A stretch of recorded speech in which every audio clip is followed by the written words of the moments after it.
queria vos dar novamente as boas-vindas, não é? Enfim, aos nossos dias de crescimento. Hoje é o segundo dia. Muitos de vocês já estiveram conosco já ontem na sessão que fizemos sobre crescimento e economia solidária.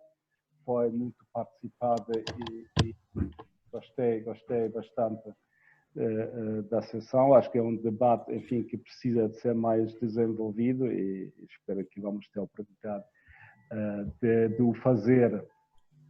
Hoje vamos debruçar-nos mais um bocadinho sobre uma questão que ontem foi tocada, que é a questão da pandemia do Covid-19 e que é que isso tem a ver com o decrescimento, ou que ações podemos tirar para o decrescimento planeado, quais são os riscos e quais são as oportunidades em relação a esta situação. E entretanto, o Jorge Leandro Rosa, o nosso segundo interveniente, também já chegou.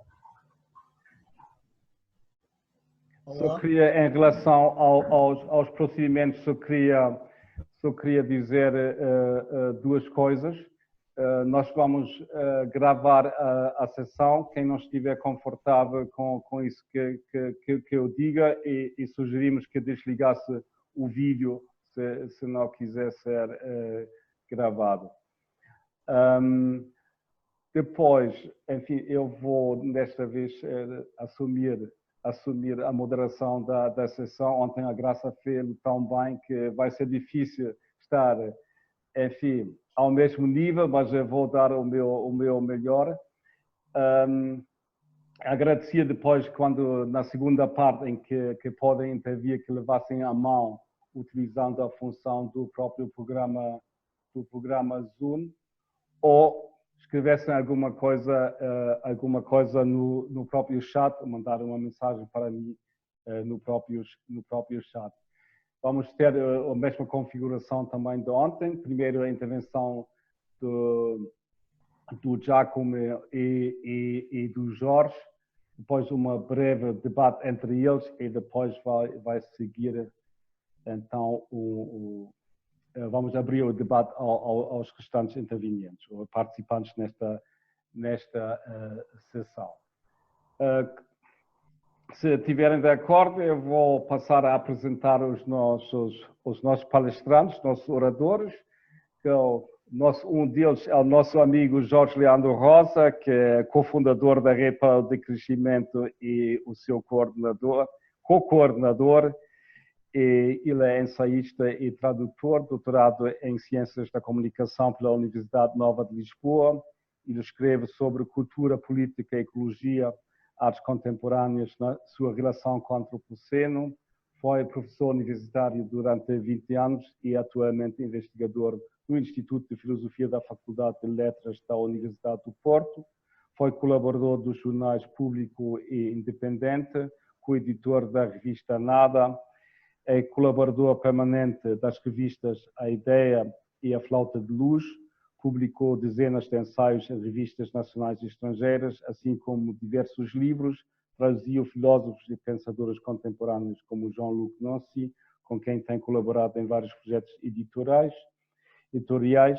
Emmanuel Kochia, John Berger, Jacques Rancière, Jorge Didier Huberman, entre outros, e também colaborou na tradução do livro de Ivan Illich para uma breve história das necessidades, que foi publicada em 2018 pela editora Sempre em Pé, e nesse livro também escreveu o prefácio.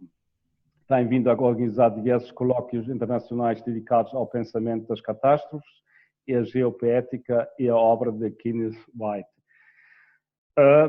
Depois, o nosso outro orador é Giacomo D'Alisa, quase dispensa da apresentação. Ele é ecologista político e economista ecológico com competências interdisciplinares. Desde 2007 trabalha como bolseiro de investigação no Centro de Estudos Sociais da Universidade de Coimbra. Tem sido também postdoc da FCT com fellowship para um projeto sobre os Commons. e no Centro de Estudos Sociais é membro da Oficina de Ecologia e Sociedade. Nos últimos anos tem colaborado como investigador visitante do Departamento de Política Ambiental do Instituto de Estudos Ambientais da Universidade de Amsterdão, na Holanda, do Departamento de Ciência Política da Universidade de Bari, em Itália, como professor visitante e no Instituto Croata de Ecologia Política como Senior Research Fellow. Tem promovido, juntamente com cientistas sociais proeminentes, a agenda da ecologia política da Escola de Barcelona para a justiça ambiental e do decrescimento. O seu trabalho académico utiliza contextos críticos e inovadores retirados da economia ecológica, teoria política, avaliação integrada da ecologia política urbana, para investigar mudanças dos padrões metabólicos da sociedade e a consequente injustiça ambiental que elas podem gerar. Em 2015, coeditou o conhecido livro Decrescimento, um vocabulário para o mundo novo. O Novo Mundo, aliás, na sua versão portuguesa. Este livro foi traduzido em 10 línguas diferentes e estamos à espera do novo livro dele, The Case for Degrowth, que também é coautor e que será publicado pela editora Polity. Foi também co-investigador principal e diretor adjunto de um grande projeto do Programa Quadro para a Investigação e Desenvolvimento financiado pela União Europeia, o Entitled, e vários outros projetos. O Giacomo, embora entenda perfeitamente português, pede para falar em castelhano. Eu diria devagar, despacio, mas o meu castelhano é uma grande incógnita. E depois nas perguntas e respostas, pronto, tentem também falar devagar quando colocam as vossas questões em português para ser mais fácil de acompanhar ou eventualmente até colocar no chat se for necessário. Portanto, eu dava agora a palavra ao Giacomo para a sua primeira intervenção, mais ou menos 10 minutos. E muito obrigado, Giacomo, por estares connosco, por teres aceito o nosso convite. Muchas gracias. Como para empezar, digamos, me gustaría agradecer la organización de estos días sobre el decrecimiento. Ayer he participado en la primera sesión donde George y Inés han hecho una presentación muy buena de lo que es el decrecimiento. Entonces, así estoy bastante seguro que no necesito hacer gran introducción sobre el concepto, pero claramente si habrá gente nueva que quiere profundizar, podemos volver. Pero doy por sentado que muchos de vosotras ya participaron ayer, por lo tanto me voy a enfocar en estos 10 minutos en un tema muy, digamos, peculiar. En el sentido que, por ejemplo, George ayer lo criticó en parte y hoy yo intento convencer que quizá aún aceptando muchas críticas que George Deminga presentó, creo que merece la pena discutirlo.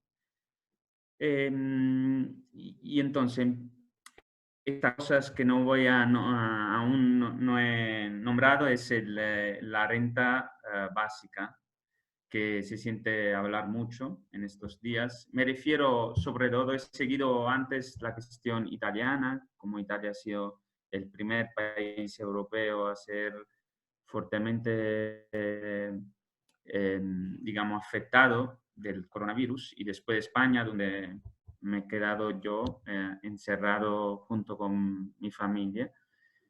Y la discusión claramente ha ido construyéndose sobre la necesidad también o menos de una renta básica, una renta mínima. En España, hoy mismo el gobierno, en particular Pablo Iglesias de Podemos, que es el vicepresidente también del gobierno, iba a anunciar esta renta de mínimo vital. Y entonces me parece como es un argumento muy central en la discusión de los gobiernos nacional, me ha parecido desde el primer momento un argumento que tenemos que enfrentar con una perspectiva decrecentista. Y entonces, básicamente, en la dificultad de pensar y de escribir en estos días de confinamiento, y la única cosa en la cual he podido reflexionar un poco ha sido exactamente la renta de cuidado, que es lo que voy a pensar y a describir juntos con vosotras esta noche. Básicamente, yo creo que la primera cosa que se tiene que tener en consideración, que muchas de nosotros hemos escuchado y dicho en diferentes contextos, es que más allá de la crisis de salud que el coronavirus nos está haciendo enfrentar, es la crisis económica que empieza a preocupar más, ¿no? Y es claro que también sabemos que la última crisis que todas nosotras ya hemos vivido ha sido la del 2009 y sabemos que básicamente se ha salido ayudando los bancos, ¿sí? Esto ha sido la salida de la crisis de 2008-2009 a lo largo de diferentes naciones occidentales y no occidentales. Es claro que ahora, digamos, le da vergüenza casi a todos decir que van a ayudar a los bancos, ¿sí? Es cierto. Ninguno tiene el coraje hoy día de decir que van a dar dinero a los bancos porque sabemos y sobre la piel y sobre la vida cotidiana que esta ayuda a los bancos ha sido una gran estafa por toda la sociedad, ¿no? Ha sido la gran estafa con la cual los gobiernos se han salido endeudados y los bancos y los banqueros otra vez feliz. Y la gente no ha podido alcanzar a luchar contra el desahucio, en muchos casos han perdido trabajo, no han recuperado su capacidad antes de la crisis y ahora nos enfrentamos otra vez a otra crisis económica que está llegando y que claramente, como decía, aún si le da vergüenza decir que van a dar dinero a los bancos, es claro que, por ejemplo, el gobierno italiano, que es el primero que está avanzando un poco los pasos, porque por primero ha sido sacudido del coronavirus, empiezan a hablar del dinero a la empresa, ¿no? Entonces se tiene que decir que es muy importante que en este momento, aún que hay muchos problemas, como decía George ayer, en pensar en una renta básica, yo creo que sí, que es un momento central en lo cual se va a distribuir muchísimo dinero y hay una lucha que hacer si este dinero tiene que ir a las empresas, como dicen hoy, o a los bancos, o va a ir también a la gente. Estoy... ¿Todo bien? ¿Sí, no? ¿Sigo? Sí. Y entonces yo creo que es un momento crucial en lo cual el dinero va a ir o a la empresa, a los bancos, o una parte puede ir a los ciudadanos. Y creo que es cierto, mejor, aunque esto implicará seguramente salir de la crisis con una deuda pública, por lo menos una parte de este dinero que vaya a los ciudadanos directamente, que puedan hacer su propia elección.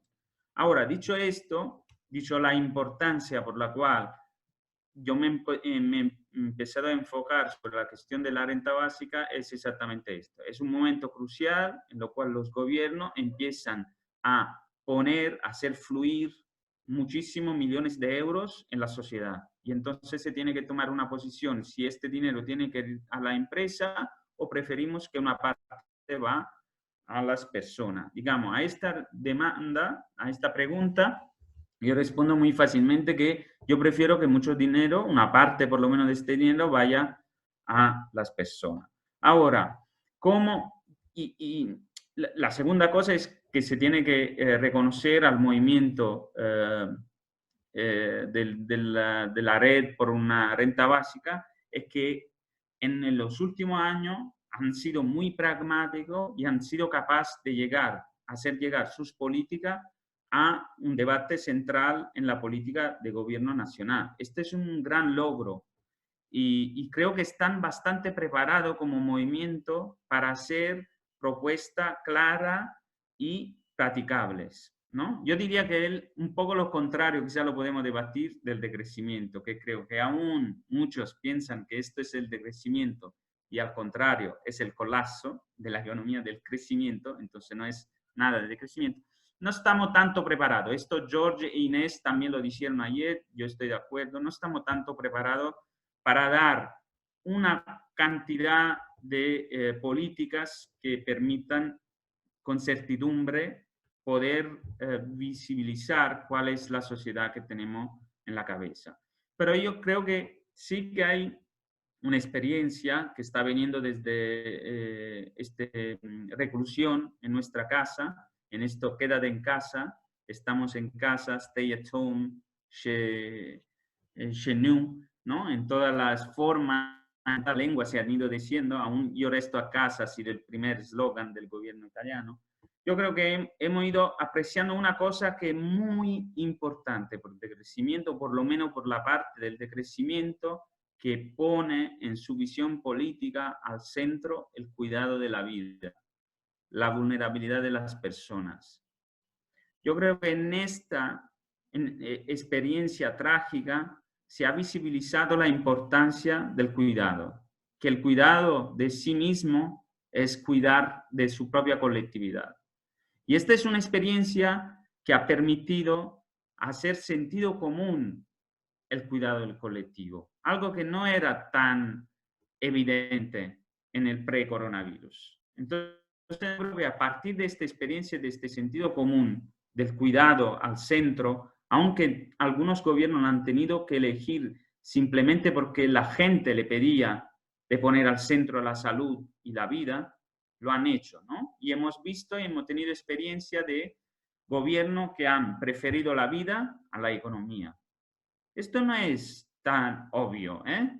En muchos gobiernos se ha tenido una tensión muy fuerte y se sigue teniendo porque claramente los lobbies de las empresas, el desastre de los muertos en Italia prácticamente son la consecuencia del hecho que en el norte de Italia industrial se ha seguido trabajando en pleno coronavirus. Por lo tanto, se cerraban los bares, pero la industria seguía trabajando y los trabajadores lo han dicho bien. Por ejemplo, en España, donde había este eslogan, romanticizar el encierro en casa es un problema de clase, y es verdad. Entonces, estos son parte de los límites. Pero yo creo que ha tenido una experiencia del cuidado colectivo. Hemos visto y se ha vuelto sentido común la importancia de cuidarse. Y entonces, esta importancia se tiene que hacer un tesoro, se tiene que aprovechar este sentido común. Por lo tanto, yo creo que tenemos una oportunidad, ahora que hay la renta básica, en la red de renta básica que ha permitido de hacer esta discusión a nivel central político, de aprovechar y entrar con nuestro argumento, ¿no? El argumento de algunas partes del decrecimiento es poner en nuestra visión el cuidado de la vida en el centro. Y esto nos permite decir que la reproducción de la vida, hoy magnificada, ha demostrado que hay una cantidad de tiempo de reproducción y de cuidado que está tristemente invisibilizado desde siempre. Es una cosa que las feministas vienen diciendo de los años 70. Llevan 50 años diciendo que hay una cantidad de trabajo increíble que sirve a la reproducción y al bienestar de las personas, y esto ha sido invisibilizado. Ahora todo lo tenemos enfrente de la cara. Porque este cuidado y este sistema de salud están mantenidos sobre todo por el trabajo de la mujer. Y entonces, a partir de este trabajo que se hace y de poner el centro el cuidado de la vida, vamos a hacer un cambio muy grande si vamos a pedir una renta por el cuidado. Porque al contrario, la renta básica, y creo que me tengo que parar ya, pero lo vamos a profundizar, la renta básica, aún la forma más progresista, se pierde el materialismo de la actividad de cuidado. Digamos que la red por renta básica normalmente tiene diferentes posiciones de defensa de las libertades, se va de la forma neoliberal a la forma más republicana, digamos así, pero siempre son reivindicación abstracta. Es una reivindicación abstracta a un derecho a participar a esta sociedad, ¿no? Y como no tenemos más el trabajo para participar, necesitamos una cantidad de dinero que nos permite participar, que es una parte del límite que George también ponía enfrente ayer, ¿no? En decir, claro, si es participar a esta sociedad, es participar al desastre, ¿no? Yo creo que desde la perspectiva decrecentista feminista, con el cuidado al centro, al contrario, no vamos a decir queremos que hay un dinero para todas y para todos porque tenemos un derecho a participar en este sistema económico-social, sino vamos a reivindicar un salario por el trabajo que hacemos cada día para mantener el bienestar de nuestra familia, de nuestro entorno de amistad, de nuestro barrio, de nuestra ciudad, de nuestro entorno rural. Este trabajo lo hacemos ya y es un salario de renta de cuidado que es lo que reivindicamos. Finalmente, no es un derecho a participar abstracto, ¿no? Por lo tanto, en algunas cosas muchos gobiernos lo quieren hacer condicional, sino ya lo hacemos. Y esta redistribución grande al interno de la ciudad es por un trabajo que ya hacemos. Claramente este trabajo está mal distribuido entre géneros y claramente mal distribuido entre clases. Claro, esto, por lo tanto, la renta de cuidado seguramente va a ser incondicionada, universal, pero diferenciada, ¿no? Porque quien hace más tendrá que ser reconocido más. Y esta es mi intervención. Gracias. Espero que se haya entendido el español, intentando ser muy lento y nada, gracias a mí. Muito obrigado, Giacomo. Acho que foste muito claro e no teu plaidoyer para uma renda básica universal. E agora ia pedir a intervenção do nosso amigo Jorge Leandro Rosa, que nos vai dar a sua visão sobre esse tema, que eu penso vai ser bastante diferente. Jorge, é um prazer ter-te aqui conosco. Tens a palavra. Muito obrigado. É uma grande alegria estar com tantas pessoas, pelo menos online, provisoriamente online. Estaremos com certeza de outras formas num futuro que espero que seja breve. E também aproveito para saudar o Giacomo. Nós estivemos para nos encontrar e circunstâncias de última hora impediram isso, mas é com grande alegria que estou aqui também com ele e com todos.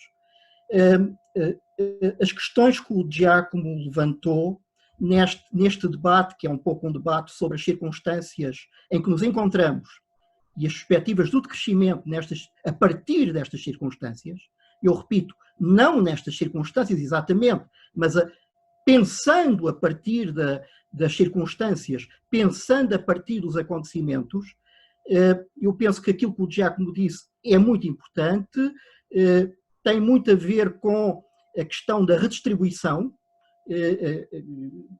No fundo, uma das chaves para um pensamento crescentista, a possibilidade de redistribuir não apenas o dinheiro. Eu penso que nem o essencial não será tanto o dinheiro, mas redistribuir as capacidades de cada um, no fundo, dar alguma coisa à sociedade, dar alguma coisa à comunidade em que está. E muitas vezes, numa sociedade hiperprofissionalizada, como é a nossa, essa capacidade é desprezada. Nós não temos espaço para dar aquilo que somos ou aquilo que temos, muitas vezes na comunidade, de forma sustentável, digamos assim, para usar uma palavra polémica, mas aplicável nesta questão. Eu também acho que esta ocasião é importante para nós nos situarmos nas circunstâncias. um autor que eu prezo muito, e o Hans já referiu que traduzi, Ivan Illich, disse que a vingança do progresso é superior ao seu preço. Esta frase parece um pouco misteriosa, mas eu gostaria de aplicá-la às nossas circunstâncias. Eu leio a crise pandémica atual não como um mero fenómeno da natureza, que é também, mas como qualquer coisa, em grande medida, induzida pelas circunstâncias em que nós vivemos neste planeta. Há muitos sinais, de alguma forma, dessa potenciação. E, portanto, esta situação poderia ser integrada naquilo que o Ivan Illich chamaria a vingança do crescimento.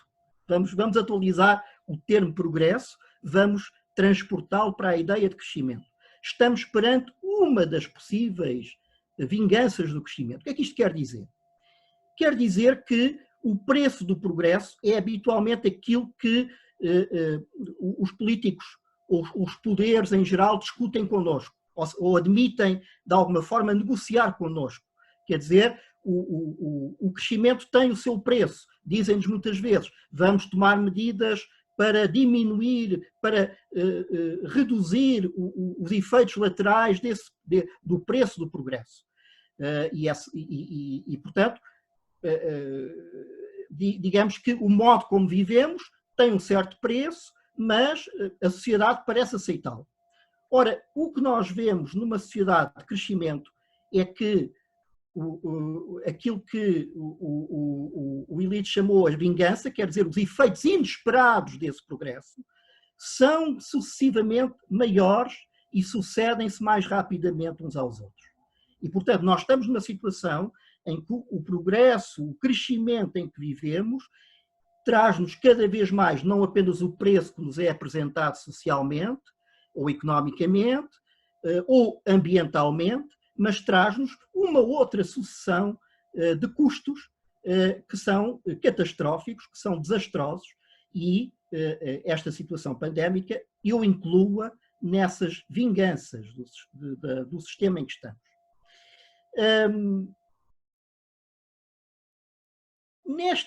O estado em que nós vivemos no último mês é um estado de suspensão. E não sabemos exatamente o que vai acontecer nos próximos meses ou nos próximos anos. Temos, em todo o caso, indícios para podermos, enquanto decrescentistas ou pessoas interessadas pelo crescimento, para podermos estabelecer aqui alguns cenários. A primeira ideia que me preocupa muito é algum investimento muito maciço que se avizinha nas chamadas tecnologias da informação, nas tecnologias como esta, em que agora estamos neste momento, um investimento maciço numa espécie de engenharia social fundada nestas tecnologias ou no alargamento, na universalização destes dispositivos tecnológicos. Ou seja, esta sociedade, enfim, que é uma sociedade, de alguma forma, fundada na ideia da prevenção da saúde, da prevenção dos efeitos do contacto social, da vida social, vejo uma grande possibilidade deste tipo de ideologia se alargar drasticamente nos próximos anos. Mais do que isso, de ela ser, de alguma forma, normalizada politicamente.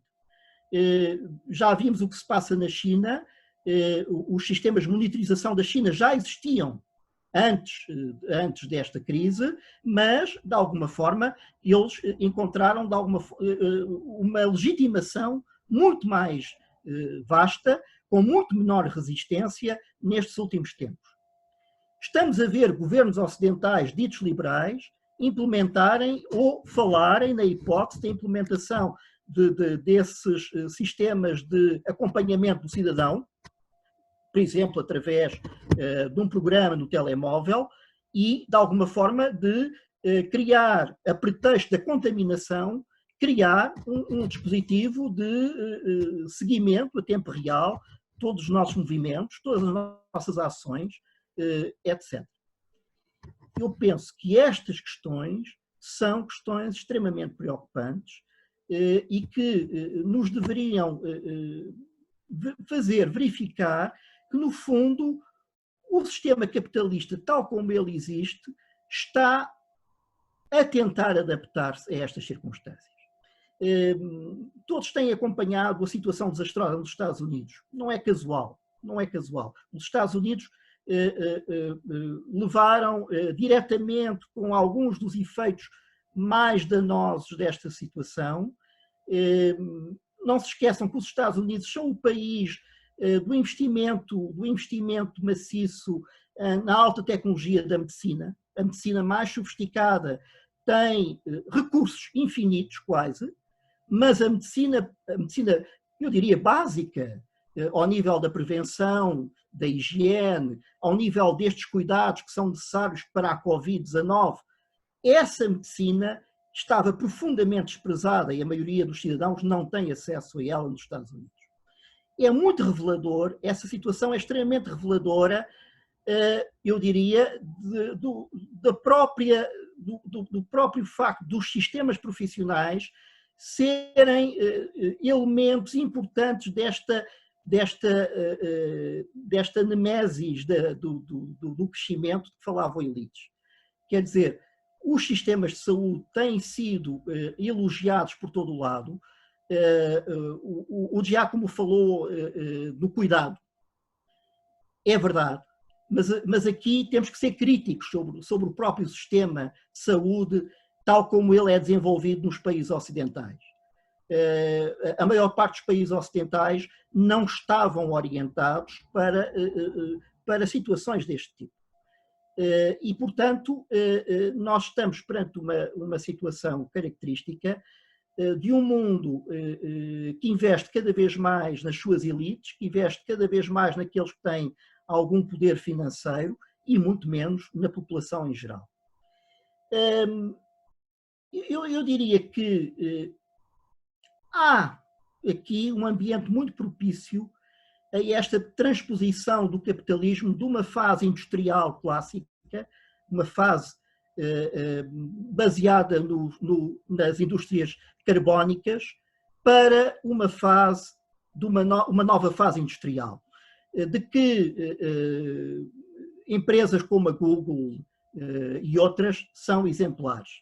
Quer dizer, essas empresas praticam não apenas uma engenharia tecnológica, mas praticam também uma engenharia social que deveríamos ter muita atenção a ela. Não sabemos o que vai acontecer em termos de reorientação da atividade económica. Vamos provavelmente assistir a uma crise profunda do petróleo. Como todos aqui sabem, a indústria extrativa está neste momento perante uma crise. Essa crise é dita provisória, mas há indícios de que ela pode prolongar-se muito no tempo. E o que vai acontecer a partir daí será, evidentemente, o desaparecimento de uma parte da economia tradicional que nós conhecemos nestes países, e provavelmente a tentativa de transferir esse tipo de atividade económica para novos setores. Temos que estar, penso eu, muito atentos ao contra-ataque do crescimento, da ideologia do crescimento. Na verdade, não vai haver mais crescimento. É uma coisa que nós também devemos deixar muito clara. O crescimento já estava em crise mundial antes desta crise. Não vai haver mais crescimento. O crescimento acabou por várias razões energéticas, razões industriais, razões ambientais. O crescimento não vai voltar. Mas isso não significa que a ideologia do crescimento não esteja bem presente. Portanto, esta panóplia de hipóteses tecnológicas a que alguns chamam a quarta revolução industrial, parece-me ser uma realidade muito presente. Para terminar, evoco apenas a questão do 5G. Como sabem, um sistema de telecomunicações, dizem-nos, que é muito mais do que isso. O 5G é, no fundo, a passagem a um universo da interligação seres humanos, objetos, é a passagem a um universo dos dispositivos interligados, é a passagem à sociedade de controlo omnipresente. Eu penso que, enquanto cientista, é urgente combatermos a introdução do 5G. Como sabem, houve alguns atos de sabotagem nestes últimos 2 meses de antenas de 5G, nomeadamente em Inglaterra, por causa de uma associação que surgiu entre a Covid-19 e o 5G. Não creio que essa relação exista diretamente, mas o facto é que há uma intuição. Penso que há uma intuição nesse gesto de resistência. Ele intui, precisamente, a interligação desta constante complexidade em que nós estamos. O crescimento é um processo de complexificação das sociedades. E nós, enquanto cientistas, temos que procurar compreender a complexidade, sim, mas reduzir o grau de complexidade em que estamos enredados. Isso é fundamental. E, portanto, não será com cada vez mais investimentos na hipercomplexidade dos sistemas que nós poderemos alcançar uma sociedade que saia da armadilha do crescimento. Muito obrigado. Muito obrigado, Jorge, pela tua intervenção. Eu só queria lembrar aos participantes que se podem inscrever para fazer perguntas aos nossos 2 oradores. Antes de dar novamente a palavra ao Giacomo, para também responder, de certo modo, às questões que foram levantadas pelo Jorge e talvez para nos dar uma resposta em relação à questão se esta crise atual representa uma oportunidade para o decrescimento e para fazer avançar as ideias do decrescimento ou se coloca em causa todo esse nosso movimento com o interesse de voltar a colocar a economia nos carris, não é? Entre aspas. Não é? Portanto, até aligeirar as condições em que essa economia pode funcionar. Giacomo, faz favor. Ahora, 5 minutos o cuánto? 5. Vale. Yo quizá empiezo desde un punto, creo que George lo ha aclarecido, pero es muy importante seguir hablándolo, del hecho que en este colapso económico en lo cual estamos metidos, quizá es una señal bastante clara y el precio de petróleo negativo en alguna forma es un epifenómeno, una demostración de lo que está viniendo, que el crecimiento muy probablemente, como lo hemos conocido en los últimos 50 años, se va acabando. Pero sí que es cierto que la ideología del crecimiento está aquí. Y entonces, esto es una cosa muy importante que nos sirve para aclarar que esto que estamos viviendo no es el decrecimiento, ¿no?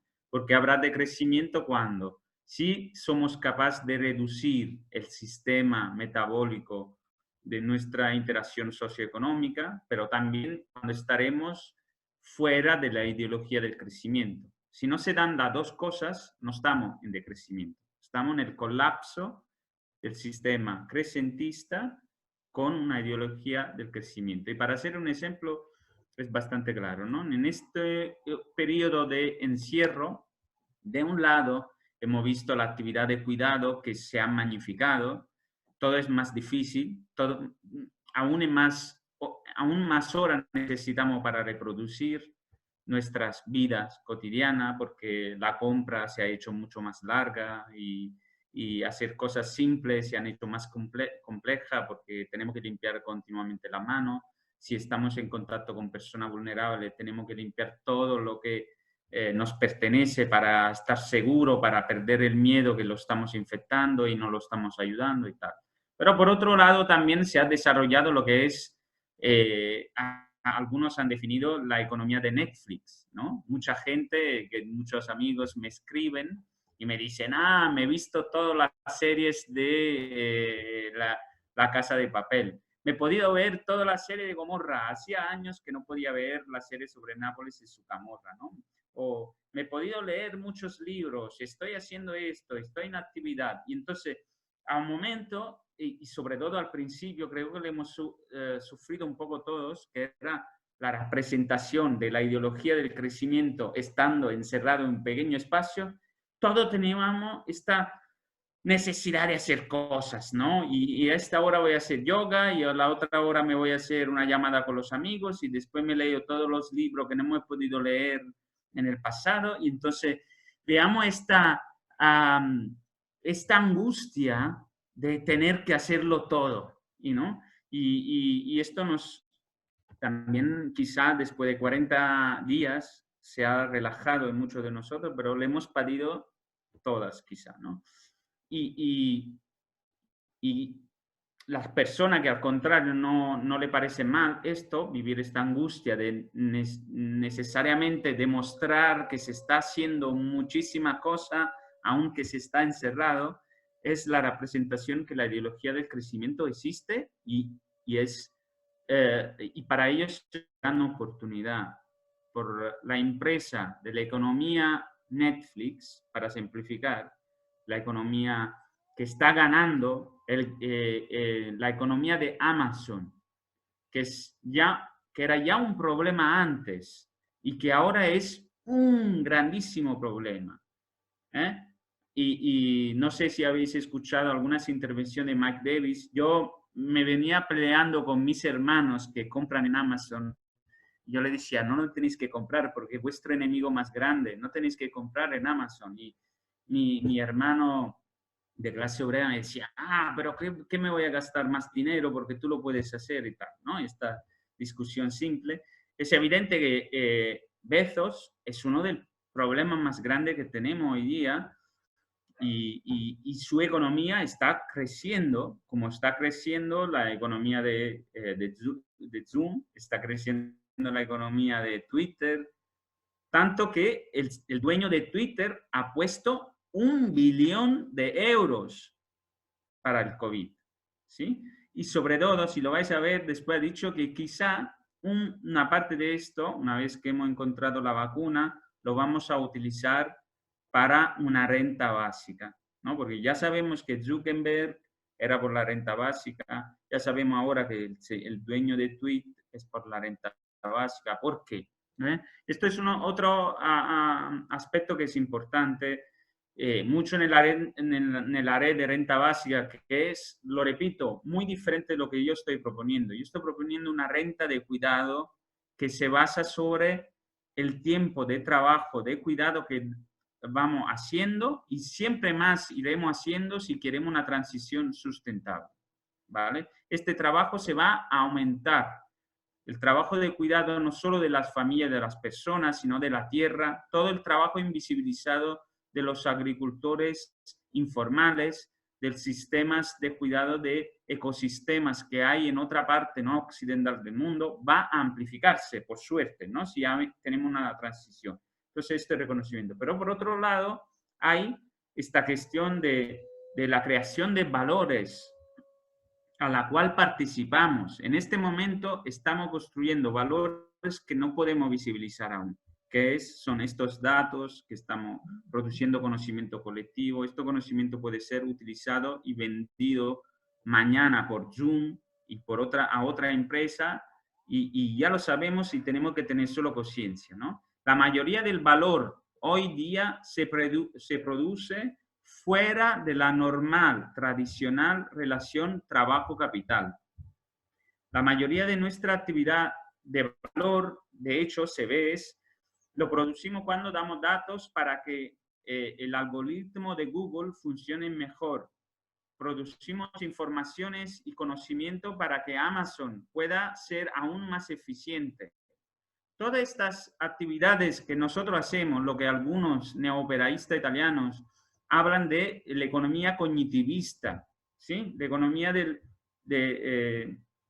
conocimiento está produciendo una cantidad de valor monetario acumulado de actores capitalistas muy importante que está fuera de la dinámica trabajo-capital y fuera de la normal discusión de cuál parte tiene que ir a los trabajadores, cuál parte tiene que ir al capital, porque el valor que estamos produciendo en estas interacciones, cuando vemos Netflix, cuando participamos, elegimos una clase de yoga más que otra, una clase de gimnasio más que otra en YouTube, o elegimos un libro en Google más que otro, estamos produciendo datos para que esto se ponga valor. Y este es el valor actualmente que también tenemos que reivindicar atrás, para limitar el poder de la economía, de la cual George, en alguna forma, estabas hablando, en forma diversa, pero en una forma muy importante. La economía del conocimiento, los gran capitalistas del conocimiento que saldrán ganando de esto, tienen que saber que nosotros lo sabemos, que estamos produciendo valor para ellos, y por esto también tendríamos que pedir una renta más allá del, digamos, de cuidado, sino de reproducción. En reproducción del sistema social en el cual vivimos hoy día, hay cuestiones en las cuales producimos valores invisibilizados, que son el cuidado, como decía antes, de nuestra familia, de nuestra tierra, de nuestro entorno rural, de nuestros ecosistemas. Después hay producción de valores siempre menos en la normal interacción capital-trabajo, en lo cual somos asalariados, digamos así. Y después hay una cantidad de otro tiempo, también cuando estamos confinados, que estamos produciendo valor que estará capitalizado de algunas empresas que hoy día, durante el confinamiento, están creciendo en su valor monetario, que también se tiene que visibilizar. Yo creo que también esta transición es parte de la concientización de cómo se ha transformado la economía del capital y cómo lo tenemos que enfrentar, ¿no? Y esto es parte de la discusión que aprecio a George para haberlo levantado, la cuestión tecnológica, porque es un aspecto muy importante que tenemos que discutir también. Obrigado, Giacomo, por esta intervenção e por ter salientado esse aspecto onde é que se cria realmente valor, que escapa muitas vezes à nossa intervenção. Jorge, agora tens mais 5 minutos e depois podem os outros intervir. Já tenho aqui várias participações no chat e vou apontando os vossos nomes para depois intervirem. Obrigado. Eu queria, talvez reforçando um pouco aquilo que o Giacomo agora disse, e também esclarecendo um pouco o que tinha dito há pouco, queria dizer que este é um momento perigoso. Nós estamos aqui porque achamos que é um momento de esperança. É um momento para pensar coletivamente. É um momento para pensar o que vamos fazer a seguir. Mas é também um momento perigoso, porque ao mesmo tempo que estamos aqui fechados, lá fora os carros que nós queríamos que desaparecessem das ruas, desapareceram efetivamente. E nós não estamos a usufruir desse espaço público urbano libertado. Por outro lado, os aviões que nós queríamos que desaparecessem dos céus, desapareceram efetivamente. Mas dizem-nos que isso é apenas provisório. Dizem-nos que é apenas um intervalo. E isto é muito perigoso, acho eu. Eu penso que o Giacomo sublinhou, de alguma forma, o efeito de entretenimento em que nós estamos a ser colocados, não é? O espectador que é entretido durante o intervalo, mas essa lógica é uma lógica que me parece extremamente ameaçadora, porque, no fundo, diz-nos que esta situação historicamente inédita não tem nada a ver connosco. Não tem nada a ver connosco. Tem apenas a ver com os sistemas de prevenção, com o sistema de saúde, tem apenas a ver com a polícia que mantém a ordem, que impede o contacto social das pessoas, tem apenas a ver com os governos que vão planeando a situação e, portanto, há toda uma lógica de planificação que eu acho que é muito encenada, porque, na verdade, não se planifica propriamente uma situação pandémica, mas há uma encenação geral de um poder, de uma capacidade de gerir todas estas situações. E nós somos reféns dessa psicologia, no fundo, aquilo que o Guy Debord chamaria a sociedade do espetáculo. Estamos num apogeu, eu diria, fantástico da sociedade do espetáculo. Estamos todos, bilhões de pessoas, a assistir à evolução desta situação. E, ao mesmo tempo, como o Giacomo também sublinhou, ao mesmo tempo, estão-se a fazer investimentos. Estão-se a fazer investimentos maciços numa outra lógica social, numa outra sociedade. Portanto, está-se, de alguma forma, a desenhar a sociedade de prevenção em que nós vamos passar a viver, sobretudo nos países ocidentais. Ora bem, isto parece-me extremamente perigoso. Temos que ter uma enorme atenção a estas situações. Eu diria que é mesmo uma prioridade dos cientistas estar atentos a estes aspectos. Eu há bocadinho falei do 5G. O 5G não é apenas um pormenor nestas situações. O 5G traz uma nova dimensão da automatização que é ameaçadora para o trabalho, no sentido em que nós o entendemos atualmente, para o emprego, obviamente, e eu diria que uma das prioridades do pensamento crescentista é separar estes dois conceitos, trabalho e emprego. Readquirir, de alguma forma, o direito ao trabalho fora do quadro do emprego. Curiosamente, o primeiro-ministro português, há 2 dias, falou da necessidade, no pós-Covid, falou da necessidade de nós mantermos, enfim, reduzirmos as horas de ponta nos transportes, não termos tanta concentração de pessoas nos transportes públicos a certas horas do dia. Ora, curiosamente, ele está a tocar naquilo que há muito tempo os cientistas dizem, não é? Que é esta lógica do trabalho-casa, da vida pendular, da deslocação constante, para fazer muitas vezes trabalhos que são aquilo que os ingleses chamam, os americanos chamam shit jobs, não é? Trabalhos pouco significativos, que mantêm apenas uma máquina financeira em funcionamento. No fundo, o nosso primeiro-ministro tocou numa das pontas dessa crítica. Penso que cabe a nós puxar agora a corda, quer dizer, puxar a ponta do lençol. Portanto, muito bem, se vamos evitar a concentração de pessoas nas horas de ponta, então vamos repensar também os ciclos do trabalho, vamos repensar também todo este ciclo urbano infernal em que vivemos até aqui. Portanto, a minha sugestão é esta, se é um momento muito ameaçador, pelas razões que já aqui foram explicitadas, também é um momento para começar a exigir mais do que aquilo que os governos estão dispostos a dar-nos. Não é?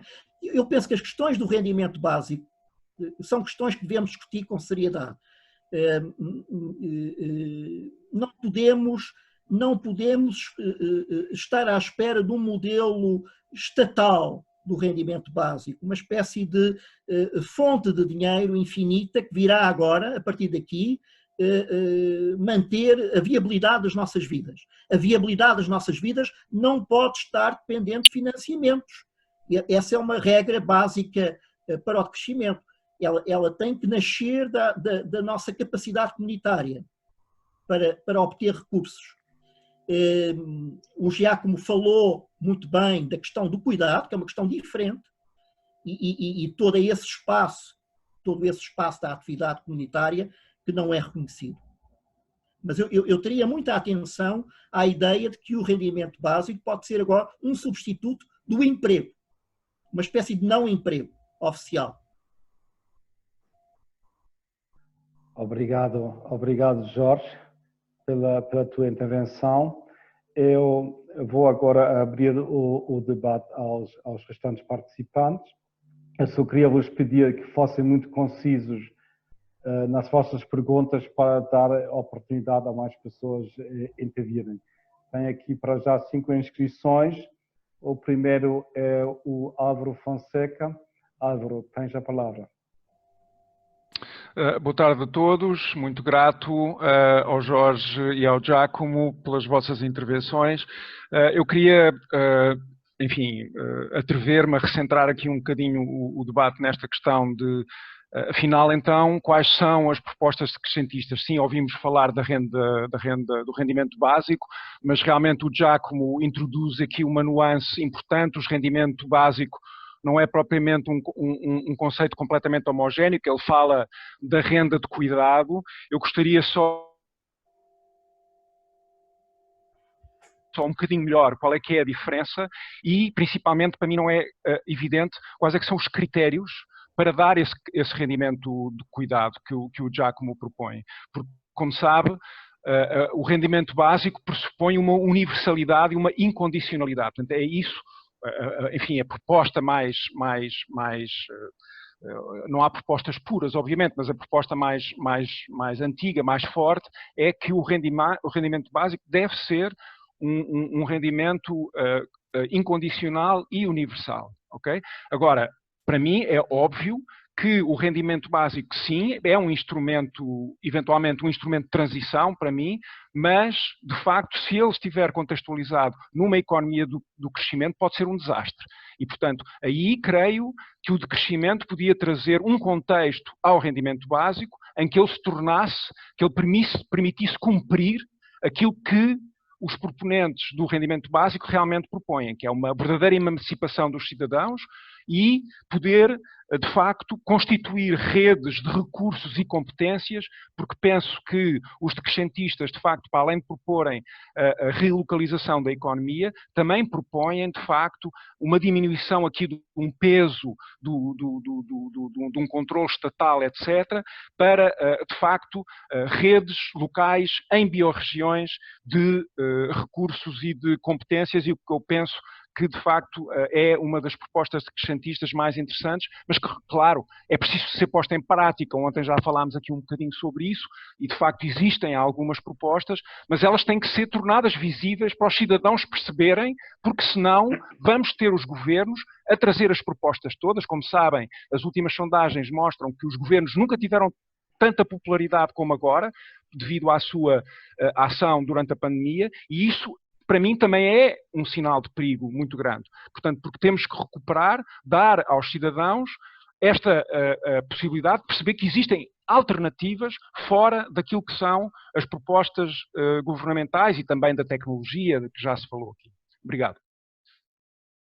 Obrigado, Álvaro. Eu vou dar a palavra diretamente ao Giacomo, porque fizeste essa pergunta muito dirigida para explicitar melhor a diferença entre o rendimento básico incondicional e aquele rendimento que ele tinha em mente quando falou aqui. Giacomo.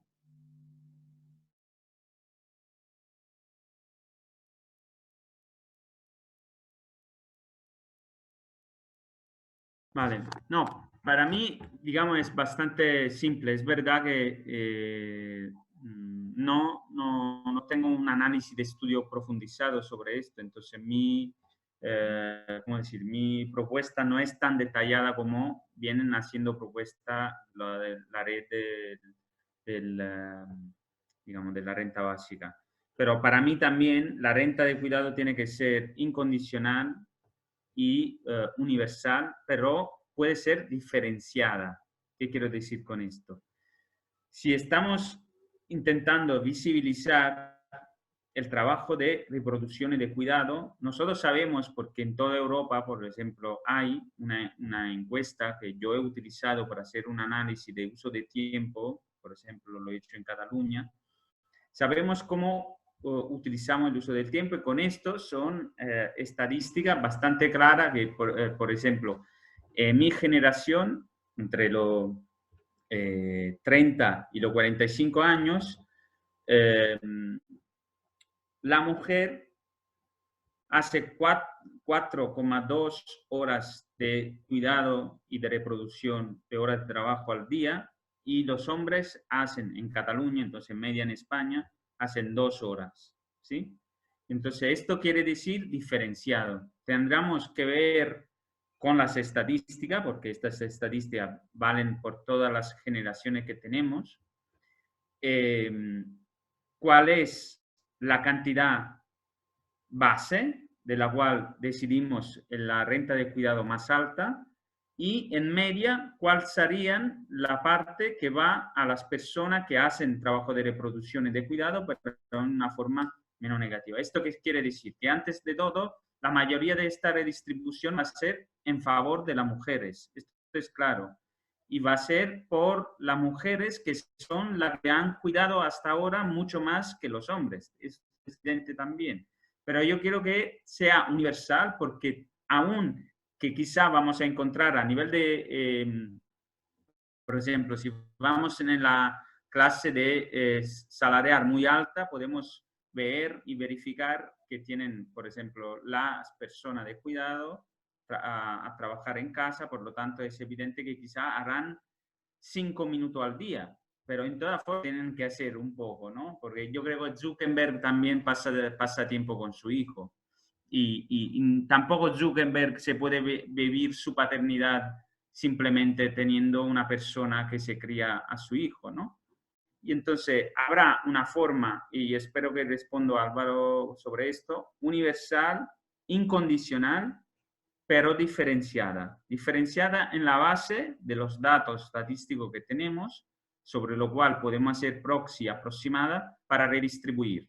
Y claramente, lo repito, la primera será la mujer que no tiene trabajo no remunerado, que vive sobre todo haciendo de ama de casa de su propio hogar, será la que va a ganar más, digamos, de la renta de cuidado, hasta Zuckerberg, que va a tener solo por los 10 minutos, quizá, que pasa estadísticamente con sus hijos como actividad de reproducción, ¿no? Entonces, se podrán hacer cálculos, esto quiero decir, para tener universalmente este acceso, pero diferenciado en términos de aporte, ¿no? Y yo creo, pero acabo diciendo que, por ejemplo, en España también hay lo que se llama la renta de base de los iguales. Y ello propone que una parte va a un grupo de colectivo que después hará algunas actividades. Yo creo que en este momento imponer un tipo de actividad no es tan digamos, fácilmente aceptable en la dimensión política. Por lo tanto, yo creo que como también George decía, lo tenemos que discutir seriamente y lo tenemos que avanzar. Pero repito, la cosa principal es, no lo vamos a pedir como teoría abstracta de participación a la economía, sino teoría concreta de que aportamos con nuestro trabajo de producción y de cuidado, así como con nuestro trabajo cognitivo, aportamos valor y bienestar a la sociedad. Y este valor que aportamos en forma diferenciada se tiene que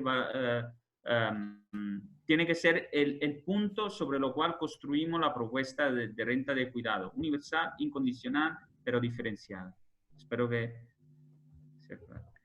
Obrigado, Giacomo, pela resposta. E agora, antes de dar a palavra novamente ao Jorge Leandro Rosa, vou aqui deixar falar o José Araújo, que tinha pedido a palavra há um bocado. José, queres intervir agora? Sim, pode ser. Está-me a ouvir? Obrigado. Boa tarde a todos e a todas, mais uma vez. Eu queria, antes de mais, partilhar convosco uma reação que eu tenho relativamente a tudo aquilo que nós estamos a viver. E tenho constatado que a maioria dos comentários oscilam entre um pessimismo e um medo terrível do que poderá aí vir e uma espécie e uma grande esperança num futuro melhor, como se fosse possível atribuir ao vírus uma dimensão messiânica ou até mesmo revolucionária. E a minha questão é a seguinte: será possível pensar que, de repente, de um dia para o outro, tendo em conta que 20 anos deste novo século já estão perdidos desse ponto de vista, mas será então possível pensar que de um dia para o outro as pessoas, os cidadãos e as cidadãs do mundo inteiro vão mudar de chip e lutar, reivindicar, exigir uma sociedade mais amiga do ambiente, mais sustentável e mais solidária? Esta é uma primeira pergunta. Uma segunda é até que ponto nós não estamos também a viver numa espécie de laboratório, como se de ratinhos fôssemos, no sentido de estarmos a ser também postos à prova por todos os poderes e para, no fundo, experimentar as nossas reações numa situação de crise, neste caso uma crise que tem a ver sobretudo com a saúde, mas que, e portanto, desse ponto de vista também está legitimada pela maioria, mas até que ponto este tipo de situação não se poderá repetir invocando novas razões? Obrigado. Obrigado, José Araújo. Eu dava agora a palavra outra vez ao Jorge Leandro Rosa. Vamos aí saltitando entre os nossos oradores e os participantes para tornar a coisa o mais dinâmico possível, enfim, dentro das limitações do contexto. Jorge, tens a palavra. Vou tentar ser muito breve. Ainda sobre a questão do cuidado e do trabalho, não se, todos aqui, penso eu que sabem que 50%, calcula-se que cerca de 50% da mortalidade verificada nesta pandemia tem a ver com casas de velhos, com armazéns de velhos. Nós somos uma sociedade que estendeu os armazéns de velhos enfim, no seu território, não é? Estou a falar dos países da Europa e dos Estados Unidos, essencialmente, os centros da pandemia, não é por acaso. E, portanto, isto não é o cuidado. Para mim, isto não é o cuidado no sentido em que estamos aqui a discutir. Isto é mais um daqueles efeitos da especialização, da hiperespecialização das funções. Para mim, faz parte da lógica do crescimento. Quando falamos de cuidado, estamos a falar de trabalho na comunidade, onde todas as pessoas têm espaço para estar na comunidade, incluindo os velhos que já não produzem, que já não estão no circuito produtivo. Portanto, eu creio que a pandemia é uma doença social, muito característica das sociedades de crescimento. Nós estamos a produzir mortos. Não, o Giacomo há pouco falou na ideia de que os governos puseram a vida à frente da economia. Aparentemente, diria eu, mas tenho certas dúvidas. Tenho certas dúvidas sobre isso. Penso que a coisa não é tão clara nesse sentido, ou seja, nós estamos numa sociedade do medo, como este interveniente agora referiu, estamos numa sociedade dominada pelo medo. E eu penso que o medo foi um dos fatores importantes no desencadear destas medidas. o medo da propagação, evidentemente, o medo da disrupção do sistema, se o sistema sofreu profundamente com os acontecimentos, nós não sabemos até que ponto essa disrupção pode chegar. Ela pode ainda evoluir. No momento em que estamos aqui a falar, a disrupção do sistema económico e social pode continuar a evoluir. Podemos ter uma segunda e uma terceira onda da pandemia. Portanto, podemos estar diante do fim do modelo de sociedade em que temos vivido nos últimos 100 anos. Eu penso que não estou a exagerar. É uma hipótese. E devemos pensar essa hipótese. Estamos no laboratório? Tenho a certeza que sim. Estamos no laboratório. Fazemos parte de uma experiência laboratorial. Até porque hoje em dia, não quero ser demasiado filosófico sobre esta questão, mas hoje em dia a experiência que é considerada válida na nossa sociedade é aquela que é laboratorialmente verificada. É aquela que é, de alguma forma, que tem um selo de aprovação laboratorial. E, na verdade, nada melhor do que uma situação destas para, de alguma forma, verificar as reações e as expectativas das populações. Era só isso que eu queria dizer. Obrigado, Jorge, pela tua intervenção. Agora tenho aqui na lista a Rita. Rita, queres intervir agora?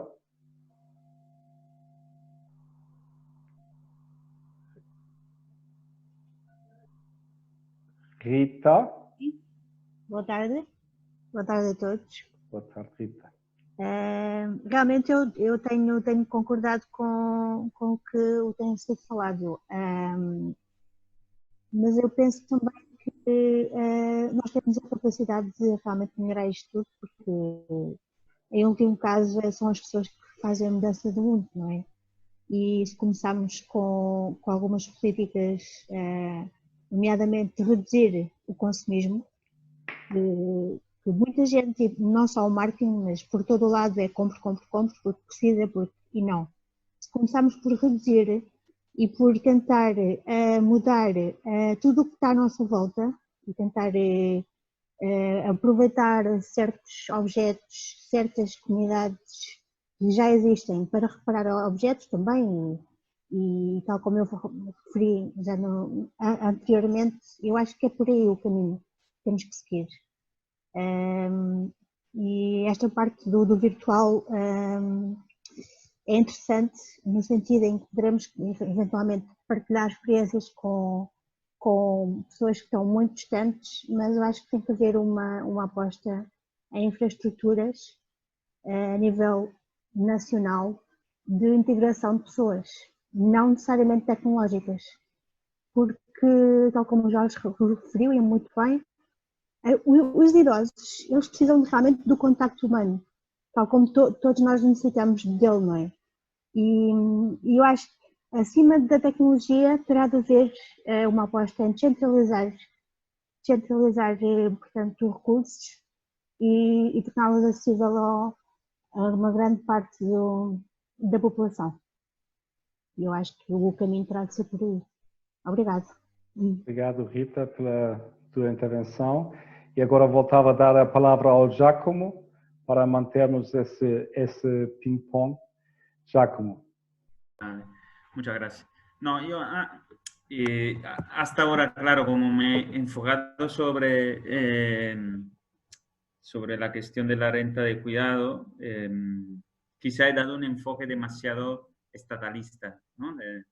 de la transición. Yo creo que Inés ha hecho un fantástico trabajo y publicado un análisis sobre lo que se producía en el decrecimiento, y siempre ella notó y me forzó a escribir después un artículo sobre el estado del decrecimiento, y lo cual he intentado articular algunas cosas. Ella demostraba que muchas veces tenemos una retórica de colectivos y en otro lado tenemos también muchas veces una lista de políticas que queremos que se realicen, ¿no? Y un poco estas dos partes no se comunican. Por lo tanto, hay lo que ella también analizó en su estudio, Inés ha hecho una contribución muy importante. Analizaba que quizá hay una paradoja, ¿no?, en el discurso decrecentista, porque hay mucho enfoque sobre la comunidad, pero también, sabes, tiene conciencia en la producción, por lo menos académica, que hay políticas que se tienen que hacer a nivel de Estado, ¿no? Yo creo que la cuestión es, ahora al revés, pensando de la renta de cuidado, es exactamente esto, ¿no? No es el cuidado de los viejos mercantilizados que se están muriendo, exactamente esto, ¿no? Es de comodificar, de merchificar esa actitud al cuidado de los viejos, por ejemplo, que vuelven en la comunidad, esto que decía George, ¿no? Entonces, claro que hacia una transición más sustentable que pone el centro de la vida y la vulnerabilidad es repensar la forma con la cual la economía de mercado quiere tratar actividades como puede ser el cuidado del lobby. Entonces, con esto estoy súper de acuerdo con George. Para responder un poco a José Araujo, si no me equivoco, su nombre lo he leído de lo que sale de Zoom, digamos, su primera pregunta, yo creo que un aspecto de los sentidos comunes, que esta es la conexión en la comunidad, el Estado y la sociedad, digamos así. Hay los sentidos comunes que atravesan los sistemas sociales, ¿no? Y ninguno se podía pensar que, por ejemplo, hace 3 años, 4 años, antes del movimiento contra el cambio climático acelerado, que se empezaba a movilizar discurso contra el viaje en avión. ¿Quién podía imaginar hace 4 años que fuera de los, digamos así, raros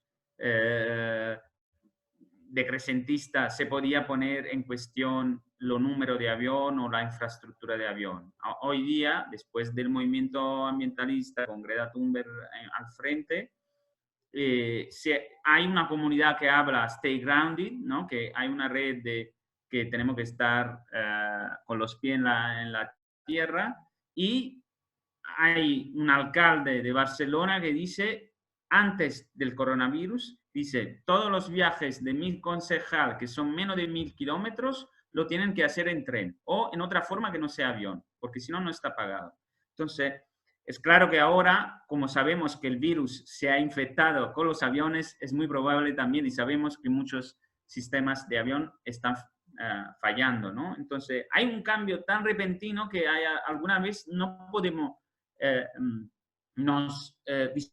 visualizar, pero es claro que si trabajamos sobre los sentidos comunes, se estaba desarrollando este sentido común, que estos viajes sean más y se visualizan. Entonces, sí, a la primera pregunta yo respondo sí, es posible que ahora, por ejemplo, este sentido del cuidado y esta comunidad colectiva de la acción comunitaria que están haciendo los movimientos sociales para cuidar a los más vulnerables, a los viejos del barrio que están solos, a las personas enfermas. Este trabajo comunitario se está dando y se está visibilizando, y es posible que hará una palanca para que algunas actividades no mercantilizadas de cuidado y de reproducción que hoy día los movimientos están haciendo aún confinado en las casas para ayudar a los más sensibles, sí que podrá quizá arraigar y entonces hacer una transformación más rápida de lo que nos esperamos. Entonces yo creo que sí. A la segunda, aún yo creo que es cierto, no, yo no creo,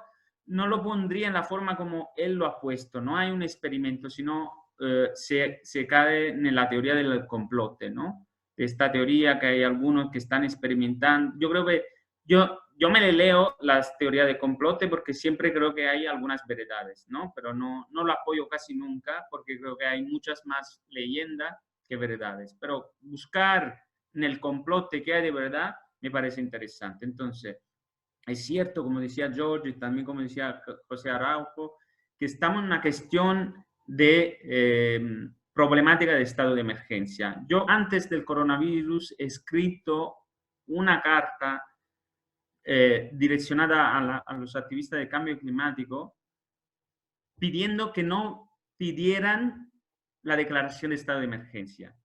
Porque, de hecho, lo he llamado la emergenciocracia, que es algo diferente algo diferente de la shock doctrine de Naomi Klein o de lo que hablaba Agamben antes, del estado permanente de emergencia y tal. Es algo diferente. ¿Por qué? Porque la teoría de Klein, así como la teoría de Agamben, filosófica más profunda, presupone siempre una violencia y una coercición a la gente que tiene que vivir en el estado de emergencia.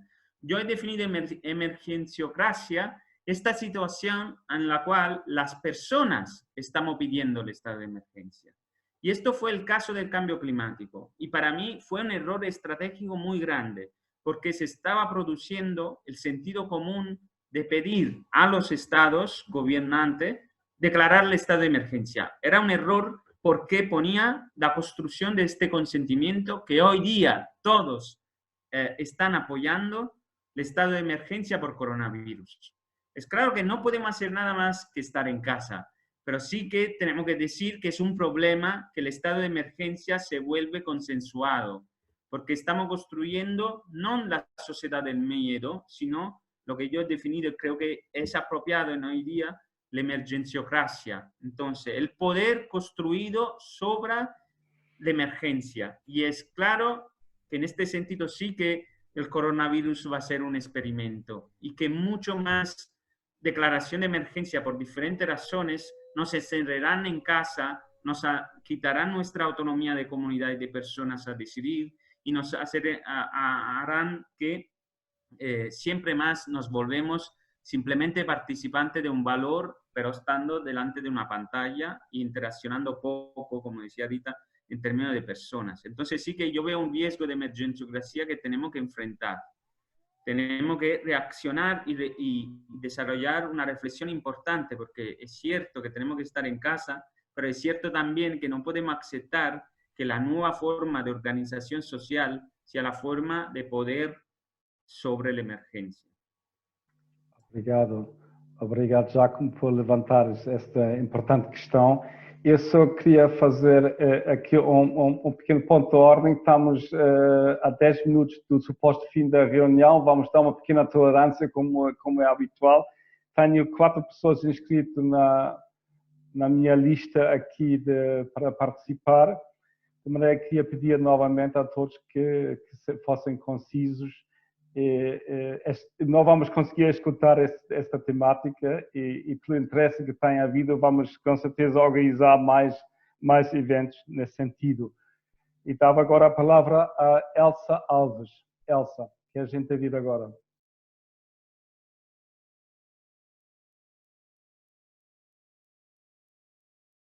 Desculpa. Boa tarde, grata pela oportunidade. Eu sou nutricionista, a realizar agora um primeiro ano do programa doutoral em Sociedades e Desenvolvimento de Sociedades e Território. E aquilo que eu estou a ler um pouco deste cenário é realmente a perda de ligação das pessoas a nível físico. Quando estamos na rua, não suportamos ou não estamos a tolerar a proximidade. No entanto, estamos a aproximar pessoas estranhas, como estamos todos aqui. E isso é uma situação que eu acredito que seja positiva. Esta que temos, a outra teremos que retomar. Outra também, e acredito neste percurso, é que estamos num cenário de experiência, em que a experiência quantitativa sempre é a mais valorizada, mas eu neste momento na social revejo-me na compreensão. E essa compreensão também nos traz ao ponto em que as agendas 2030, One Health e Green Deal estavam a ser difíceis de concretização, porque a sociedade estava inconsciente e pouco atenta à demanda que era o ambiente e a saúde e a crise alimentar. E eu acredito, sou um bocadinho otimista, que os líderes políticos não tinham coragem para que a situação acontecesse. E este vírus veio ajudar bastante as pessoas a ligarem ao bem essencial que é a comida. Claro que agora devemos ver quais são a comida saudável e apostar no local. Eu fui convidada para fazer parte de uma associação que é promover os produtores locais, e é por isso que eu acredito que ao produzir local, ao ouvir os locais, e a ciência tem que ir ao local para ouvir as comunidades e trazer para a arena política e para que a ciência faça efetivamente um trabalho em prol da comunidade. Portanto, esta globalização que fez uma transversalidade das necessidades e que impôs, revelou-se realmente, trouxe um bem-estar artificial, que foi neste momento um momento para quebrar, digamos assim, e voltarmos às necessidades locais, à potencialidade local, à identidade. Esta é a minha forma de ver e de ler. Sou sempre uma pessoa com o copo meio cheio e ver na crise uma oportunidade de mudança. Claro que estou consciente do medo, é natural, mas espero acreditar que se formos alguns a dar a paz, a nossa tranquilidade, podemos também contaminar positivamente, com uma ação, com uma atitude. E há alguns líderes interessantes que estão a tomar atitudes muito simpáticas. Não vamos falar do cómico que também está a acontecer, mas temos que nos rir, faz parte. Mas há líderes muito, muito interessantes e falo na Princesa Sofia, que é nobre, não é? Nobreza, que chegou para tirar a sua coroa e foi para a linha da frente. Portanto, vermos sempre quem são os exemplos que nós podemos ter com a sua atitude, porque narrativas e histórias são muito bonitas para nós lermos na ficção. Vamos para a prática. Esta é a minha forma de estar na ciência. Grata pela oportunidade e parabéns pelo painel, que é muito interessante. Estou a aprender imenso. É aprender assim. Obrigada. Boa tarde. Obrigado, Elsa. Antes de voltar dar a palavra ao Jorge, agora ia-se pedir a Graça para intervir, que eu vou para tentar acelerar aqui ligeiramente o processo. Peço imensa desculpa, mas pronto, temos algumas limitações. Obrigada, eu gostei muito de ouvir o Giacomo e o Jorge, acho que fizeram ambas intervenções extraordinárias e estão de parabéns. Tenho uma questão mais sobre o cuidado para o Giacomo, que é também um tema que me preocupa muito. E aquilo que eu gostaria de colocar ao Giacomo tem a ver também com a questão da renda, do rendimento incondicional relativo ao cuidado. Eu acho que é muito importante questionarmos a desigualdade na distribuição do cuidado. Em Portugal, o diferencial semanal entre homens e mulheres anda à volta das 14 horas, 13, 14 horas, portanto é também muito, muito marcante. E muitas vezes nestes meios mais alternativos até acho que é muito mais fácil haver um posicionamento contra o capitalismo, ou um questionamento do capitalismo, do que um questionamento do patriarcado. Esse aí há sempre algo que nos faz ter muito mais dificuldades. Agora, em relação a um rendimento incondicional que assente no cuidado, a minha dúvida, e é mesmo uma dúvida profunda, é uma coisa em que já pensei algumas vezes, é se isso não pode acentuar ainda mais aquilo que são as desigualdades de género na distribuição do esforço de cuidado. Isso não vai remeter ainda mais as mulheres só para uma esfera doméstica e para um rendimento que acaba por ser também precário. Isso, de alguma forma, pode criar ainda, ou seja, vir a acentuar ainda mais a desigualdade. Por outro lado, como é que nós conseguimos articular aquilo que é um cuidado prestado mais na esfera doméstica e com um cuidado que é necessário colocar no centro da vida e terá que ser um cuidado também comunitário, terá que ser um cuidado prestado por todos. Tinha só essas duas questões, mas obrigada, gostei imenso e levantaram-me imensas interrogações, coisas para ir pensando. Obrigado, Graça. Eu ia dar rapidamente a palavra ao Giacomo, como a Graça colocou a questão diretamente a ele, para dar uma resposta o mais conciso possível, não é? Que não vai escutar, obviamente, o assunto antes de voltar aos participantes. Giacomo, tens a palavra. Vale. Entonces, intentaré ser rápido. En realidad, he entendido la primera pregunta de Gracia, pero no la segunda. Le he pedido que me lo escriba en el chat y quizá responda. La primera, yo creo que es un riesgo. Es claramente un riesgo que lo que diferencia a la mujer entre géneros, claramente, se vuelve a ser en cuanto tal, ¿no? En el sentido que normalmente se podría decir un hombre en una casa dice, ahora ya tiene tu salario por lo que hace, entonces sigue haciendo y cállate, ¿no? Básicamente esto es posible, es un escenario posible. Aunque creo, repito, la cuestión del sentido común. Lo sé que es una situación muy complicada a decir, pero es evidente en todas las estadísticas que yo he podido ver, aunque hay una diferencia enorme, que hay una convergencia según generaciones. Esto para mí, ¿qué significa? ¿No? Significa que hay cosas, ¿no? Como, así como está muriendo el crecimiento, digamos así, también está muriendo lo imposible que es vivir en un sistema como podía ser ya hace 20 años la generación antes de mí o la generación de mis padres, donde, por ejemplo, la cantidad de trabajo reproductivo que el hombre hacía en casa era mucho menor, ¿no? Entonces, vamos hacia una convergencia que es muy lenta. Yo creo que la renta de cuidado, si visibiliza y si es capaz de dar dignidad al trabajo, que ha sido, que ha sido, ¿cómo decir?, menospreciado del capital, exactamente porque invisibilizando podía extraer mucho más este valor. Si revertimos esto, aceleramos esta convergencia que se está dando. Vamos a dar más velocidad a la posibilidad que hay mucho más igualdad entre hombre y mujer en la parte, por ejemplo, en un hogar heteronormativo normal, digamos así, aunque hay diferentes contextos, lo cual la convergencia se da.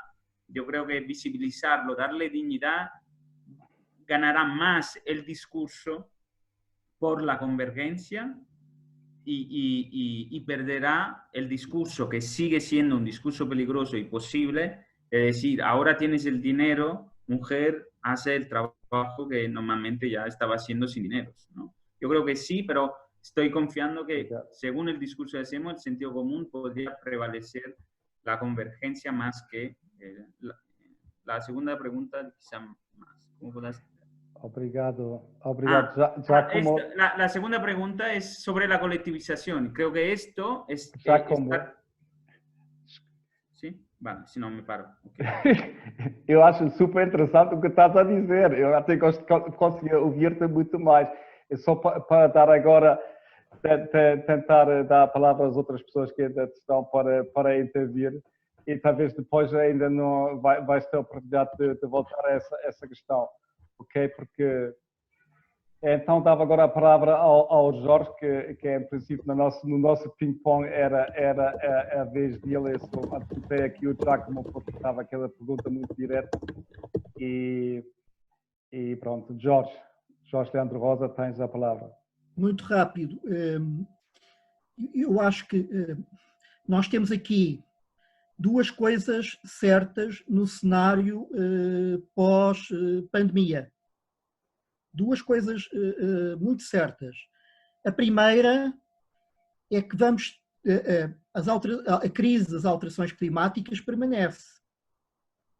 Não sei se todos estão a pensar nisso, mas, enfim, a alteração climática não parou por causa desta situação.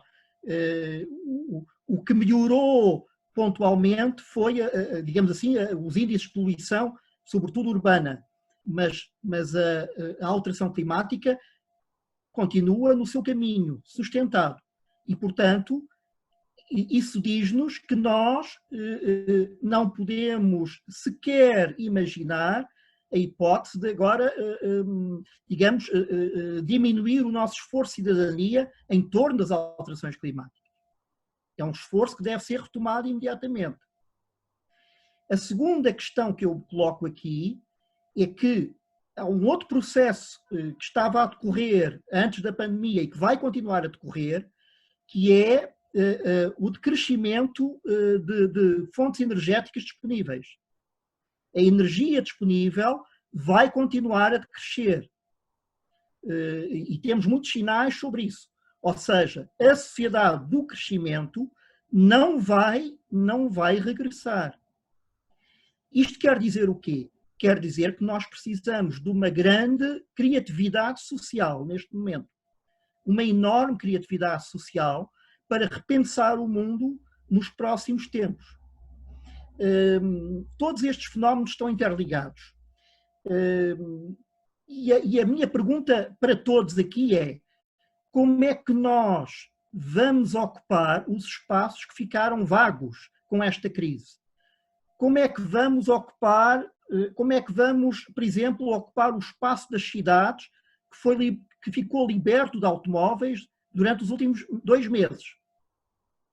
Como é que vamos evitar que os aviões voltem a descolar maciçamente?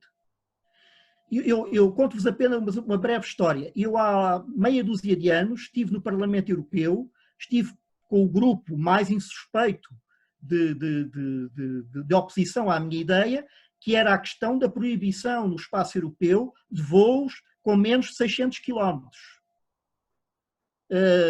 Os chamados voos de curta distância. Bom, temos aqui uma oportunidade fantástica. Será que vamos retomar os voos, esse tipo de voos? Será que vamos retomar os voos de médio curso e de longo curso tal como eles existiam?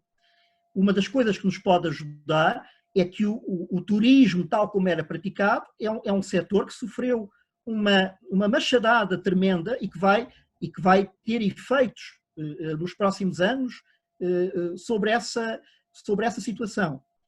A minha pergunta é: como é que vamos regenerar as nossas cidades que foram convertidas ao turismo, nomeadamente em Portugal, Lisboa e Porto, em grande medida?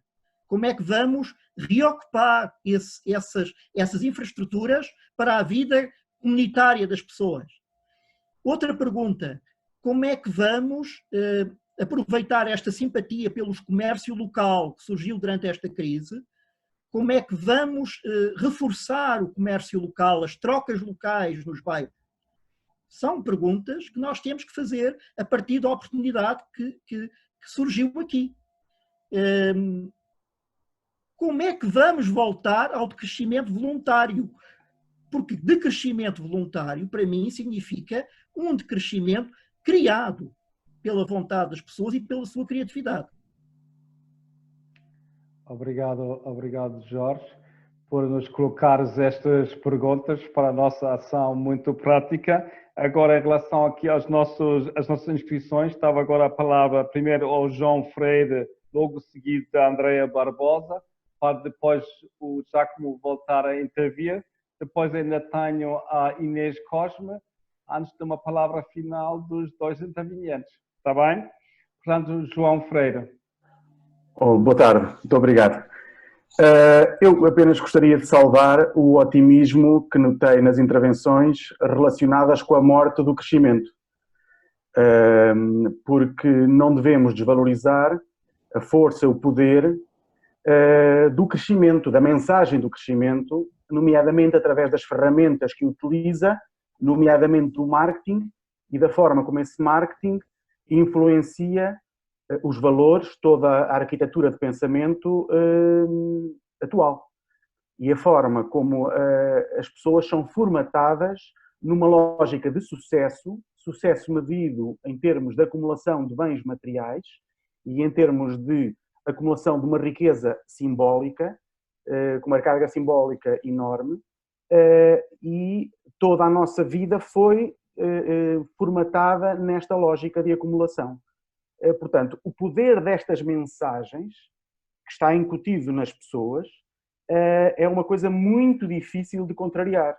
Portanto, aquilo que eu gostaria aqui de deixar era, para além desta questão fundamental, é a pergunta sobre quais são as mensagens em termos de nível de eficácia e de poder que o decrescimento tem, em termos, eu estou a falar em termos, naturalmente aquilo que estamos a ouvir hoje é claramente tudo muito lógico, muito coerente e faz todo o sentido, muito mais no contexto em que vivemos, mas é preciso contrariar uma lógica estabelecida com o poder da atração de uma lógica contrária.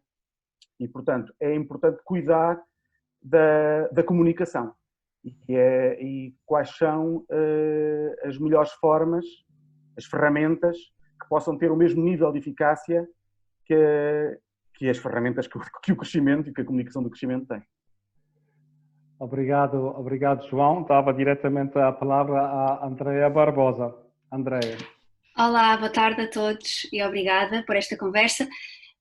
Eu queria perguntar sobre o rendimento básico universal. Como é que se poderia pensar numa estratégia de financiamento e perguntar o que é que acham sobre a proposta que tem circulado por aí do Climate Income, em que uma taxa sobre o carbono poderia ser redistribuída, portanto os proveitos dessa taxa, pelas famílias, se isto seria uma forma de avançar um bocado nas duas frentes, a do cuidado e a do CO2. Muito obrigado, Andrea, pela tua pergunta muito direta. Eu dava imediatamente a palavra ao Giacomo, a quem cortei um bocado. Peço imensa desculpa, Giacomo, estou cheio de má consciência. Giacomo, tens a palavra novamente. Sí, vale, pero tengo que responder sobre a Andreina. Entonces, yo, los cálculos, digamos, de la factibilidad, de la practicabilidad de la renta universal son desarrolladas muchísimo, porque como decía, la red internacional de la renta básica ha hecho cálculo. Por ejemplo, hay cálculos bastante claros y evidentes que Raventos, que es uno de los republicanos que es por la renta básica, ha hecho juntos con otros economistas en España, haciendo pequeños cambios sobre la forma de tasación que hay. Claramente se va a tasar más lo de más alta renta, ¿no? Y se va a pagar así con una redistribución con formas normales de tasación. Es bastante fácil el cálculo. Claro, a esto se podría añadir una tasación sobre la riqueza, sobre los patrimonios, que es también muy importante. Y esta es una cosa que siempre nos ha distinguido como movimiento decrecentista. Teníamos la renta básica o renta de cuidado, renta de reproducción, hoy la llamaría, y una renta máxima. Por lo tanto, se va trabajando sobre que lo suficiente es suficiente y podemos decidir como, perdonáis ahora este juego que no es porque yo soy de Nápoles y Ronaldo juegue en la Juve, que es lo peor que puede pasar, pero digamos, ¿cuánto es suficiente que Ronaldo gane? Me parece que 200 millones de euros son demasiado, ¿no? Y entonces el otro lado para financiar es también entender que hay un máximo que desde el punto de vista decrecentista, no solo en términos de salarios, sino también en términos de riqueza, porque de esto estamos hablando. Entonces, en términos de climate, lo repito, todas las posibilidades son buenas y la tenemos que aprovechar, pero repito que la cuestión muy importante que cambia todo es que no vamos a hacer una reproducción así por ser humanos, sino porque queremos demostrar que ya participamos al bienestar con nuestro trabajo en la familia, en los colectivos, ya trabajamos para el bienestar. Se tiene solo que reconocer, no es simplemente una lucha de ideología, de idea de liberalidad, ¿no? Que me parece que todas las propuestas tienen. La gran diferencia sería esto, visibilizar el trabajo que ya hacemos, el trabajo doméstico, material y el trabajo cognitivo que permite la producción de bienestar y de valores en nuestra sociedad. Obrigado, Giacomo. Agora, a última inscrita é a Inês Cosme e depois devolvi a palavra ao Jorge e ao Giacomo para encerrarem com uma curta intervenção final. Inês, tens a palavra. Obrigada. Eu queria agradecer também ao Giacomo e ao Jorge pelas vossas intervenções, foram muito interessantes. Eu só queria deixar um desafio final para vocês, que tem a ver aqui com uma reflexão que estava a surgir na minha cabeça durante esta conversa, que é, tive conversas com várias pessoas proponentes do decrescimento antes desta crise, que defendiam que para haver uma transição tão profunda como o decrescimento, só com um choque, não era possível planearmos uma transição assim, e visto que agora estamos num choque enorme, que por um lado pôs a descoberto os limites da globalização e também pôs a descoberto um bocadinho o poder dos Estados para pararem o crescimento económico, para porem as pessoas à frente, supostamente a saúde das pessoas à frente do sistema. O desafio que deixa é, num cenário pós a pandemia, quais é que seriam os primeiros passos que vocês escolheriam, tanto o Giacomo como o Jorge, para imaginarmos de facto uma sociedade pós-crescimento? Esse era o desafio que vos deixava. Obrigada. Bom, Jorge e Giacomo têm um desafio muito grande para, num minuto, dar uma resposta à questão da Inês. Eu dava primeiro a palavra ao Jorge e depois a seguir ao Giacomo, antes de encerrarmos. Bom, de facto é um desafio e podíamos fazer aqui uma outra conversa inteiramente desse sentido, não é? Eu antes disso queria aqui deixar bem marcado que não sou adepto de teorias de conspiração e portanto, quando falei há bocadinho do experimento em que nós estamos todos envolvidos, uma grande experiência coletiva, obviamente estava a falar dessa experimentação decorrer das próprias estruturas em que vivemos. Ela está embebida nos sistemas em que nós vivemos, nos sistemas de que estamos cada vez mais dependentes. Ou seja, nós vivemos em sistemas monitorizados. Vivemos numa sociedade monitorizada. Não precisamos ter, como na China, câmaras a cada 20 metros na rua e reconhecimento facial para vivermos já numa sociedade monitorizada. Essa sociedade monitorizada, para mim, é o nome da nova sociedade de crescimento em que vamos estar. E portanto, tentando responder um bocadinho à Inês, eu diria, uma das primeiras coisas que eu sugeria era uma reação coletiva muito forte às tentações de monitorização da vida coletiva, que vão explodir nestes tempos mais próximos.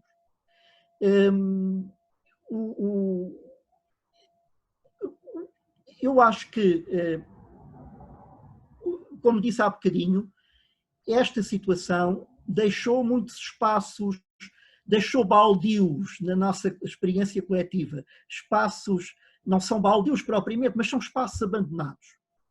Como nas grandes cidades industriais, como em Detroit. Todos conhecem um pouco, penso eu, esses exemplos. Grandes cidades, grandes espaços da sociedade industrial do século XIX, XX, daquele modelo industrial, que ficaram espaços arruinados, bairros abandonados, já não há pessoas a viver neles. O que é que se faz a partir daí? É um campo de ruínas ou é uma tentativa de uma nova forma de vivermos coletivamente? Eu penso que esta situação pandémica pode trazer um tipo de experiência diferente, embora um tipo de experiência que tem similitudes com essa. Porque, na verdade, é um modelo de sociedade industrial que está a desaparecer. Que estão a tentar substituí-lo por um outro modelo industrial, como eu há pouco referi. Portanto, cabe a nós ocupar os espaços vazios. Há muitos espaços vazios. Eu penso que esta situação deixou-nos num campo onde temos inúmeras possibilidades de atividade, de reciclagem dos modos de viver juntos. Muito obrigado. Obrigado, Jorge. Passava agora a palavra ao Giacomo para o seu comentário final. Y para responder a Inés. Sí, muy difícil. Podría ser publicidad mi libro. Hay muchas respuestas que están saliendo. Pero en realidad me quedaría con reforzar lo que ha dicho George porque lo creo en realidad muy importante. Creo que hay una necesidad de reconstituir y reconstruir la autonomía de las comunidades y de los colectivos en este momento. Habrá muchos espacios políticos y espacios materiales que tenemos que ocupar. También con los nuevos sentidos comunes que han ido circulando, ¿no? Esto de, repito, de la reproducción, del cuidado, de la salud. ¿Cómo constituimos una nueva autonomía relacionada a la salud? George ha empezado con Illich, que ha escrito mucho sobre el dominio de la medicina, sobre el ser humano, ¿no? Entonces yo creo que es claro que allí tenemos que empezar a ver cómo reconstituimos los espacios de autonomía político, así como al mismo tiempo los espacios de autonomía comunitaria de una actividad económica capaz de no ser dependiente de cadenas internacionales, de grandes multinacionales. Creo que habrá muchos espacios, porque la gente, de hecho, lo sabemos, todas las personas que yo conozco del grupo de agricultura a kilómetro cero, se han visto aumentada su demanda. ¿Por qué? Porque la gente quiere ahora, tienes oportunidad para visibilizar que más corto es su capacidad de encontrar su necesidad, mejor es. Entonces yo creo que tenemos que ir experimentando y ocupar estos espacios, infraestructuras y estos espacios políticos y dar un poco, para responder un poco a João Freire, también intentar comunicaciones importante con personas singulares muy eficaces. Yo no, por ejemplo, sé que Ada Colau en España es muy eficaz. Y yo estoy convencido que infiltrando a la alcaldesa de Barcelona algunas de la discusión, muchas de las cosas que nos dificultan a comunicarla a la mayoría de las personas pueden llegar porque tienen posición muy capaz. Entonces, en términos de comunicación, ir viendo también y ver la oportunidad que nos da el Green New Deal por Europa, que nosotros hemos participado, un Green New Deal sin crecimiento. Habrá políticos que están dispuestos a hablar de esto y es una oportunidad de comunicación. Infiltrar la idea del Green New Deal for Europe without growth, sin crecimiento, como una oportunidad posible. Entonces, esto es. Pero, repito, la cosa más importante que yo haré, por ejemplo, desde como persona, es ocupar espacios colectivos y multiplicar los comunes, el procomún, la actividad de baldíos, digamos. Obrigado. Obrigado, Giacomo. Obrigado, Jorge. Em primeiro lugar, pelas vossas excelentes intervenções iniciais e depois em resposta às questões dos participantes. Também queria agradecer a todos os participantes. Foi um grande gosto de estar convosco e um grande gosto de ouvir o vosso input que realmente animou todo este debate e sem esse vosso input o debate não teria sido tão rico, né? E que desafiaram os nossos oradores realmente darem o melhor de si e explorarmos todo o seu conhecimento, o seu pensamento que já tiveram neste campo.